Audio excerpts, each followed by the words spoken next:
Guys এটা কথা ভাবিলে মনটো বহুত বেয়া আহে, বহুত বেয়া লাগে।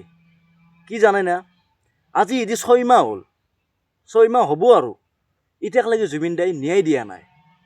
ঠিক আছে, ন্যায় দিয়াটো বাদ দিয়ক।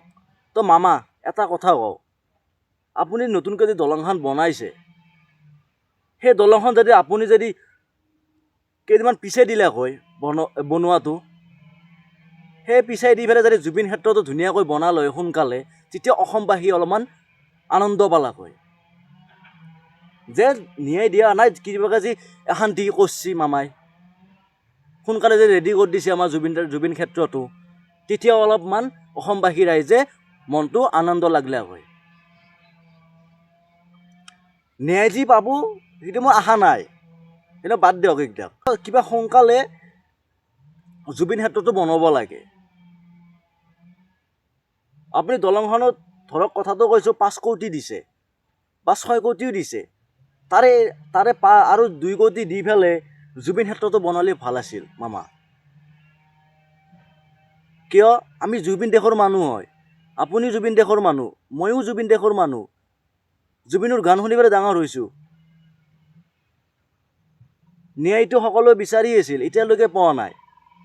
তো সেইটো ক'ব লগা নাই। যদি সোনকালে যদি আপুনি যদি জুবিন ক্ষেত্ৰ যদি বনালে হয় না, সকলোৰে মনত এটা ফূৰ্তি হ'ল হয়, আনন্দ এটা পালে হয় যে জুবিন ক্ষেত্ৰত যে সোনকালে হ'ল, যাতে বহুত দূৰৰ পৰা মানুহ আহি পেলাই যাতে কয় জুবিন ক্ষেত্ৰটো সোনকালে হ'ল, যাতে জুবিন ক্ষেত্ৰ এনেকুৱা আহে নেকি, এনেকুৱা জুবিন ক্ষেত্ৰ বনক মামা, যাতে বহুত দূৰৰ পৰা মানুহ আহি পেলাই যাতে কয় এই নেকি জুবিন ক্ষেত্ৰ, এনেকুৱা নেকি জুবিন ক্ষেত্ৰ, সেনেকৈ যাতে কয়।